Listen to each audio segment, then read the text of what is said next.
bienvenue dans le monde magique de la communication animale ou de la télépathie animale.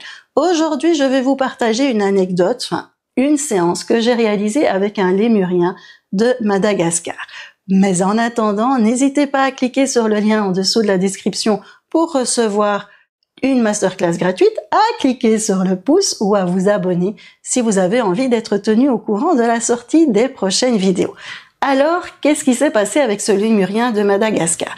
Eh bien, on est venu vers moi pour que je rentre en connexion avec un lémurien qui se trouvait à Madagascar. Le pourquoi de cette communication était parce que ce lémurien avait des gros problèmes de santé. Alors, il faut bien faire attention.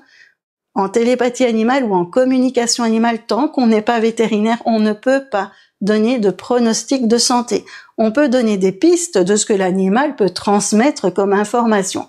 Ici, l'animal transmettait qu'il ne se sentait pas vraiment bien à l'intérieur de lui, qu'il y avait un problème d'immunité. Et là, je fais une petite parenthèse, beaucoup d'animaux ont un problème d'immunité. Et donc, travailler sur les intestins de vos animaux est vraiment très important. Leur donner les minéraux et donner de l'huile, des oméga, etc. Ça va vraiment beaucoup les aider à partir du moment, bien sûr, où ce sont des animaux qui peuvent en prendre et que c'est bon pour leur santé, bien évidemment.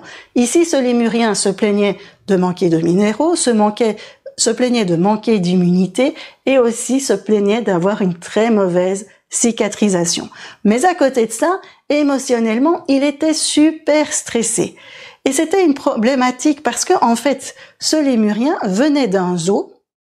Il était rapatrié à Madagascar pour qu'il puisse aller vivre dans une île et faire de la reproduction pour remettre, on va dire, la population de lémuriens de Madagascar un peu plus en avant, un peu plus forte. Voilà.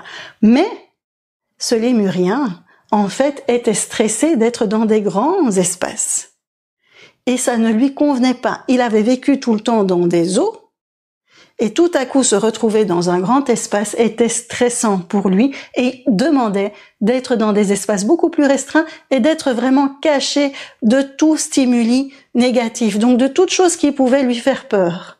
Et donc là, vous voyez, en fait, qu'est-ce qui s'est passé? On lui demande d'où vient cette peur. Eh bien, cette peur vient du fait que dans le zoo précédent, dans le zoo d'avant, il avait été sevré beaucoup trop tôt. On l'avait arraché de sa maman beaucoup trop tôt.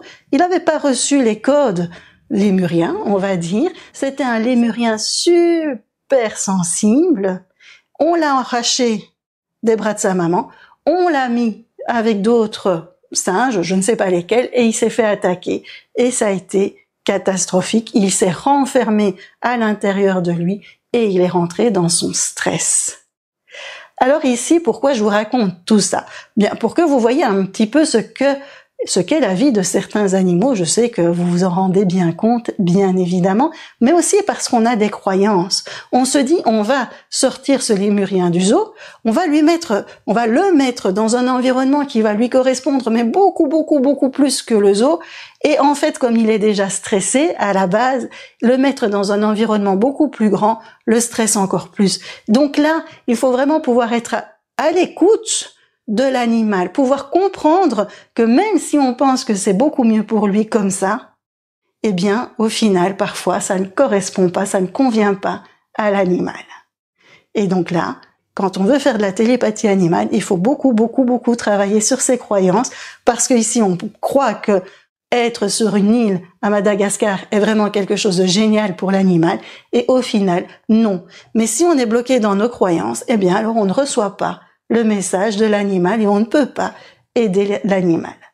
Je vous laisse sur cette grande réflexion et je vous dis à bientôt.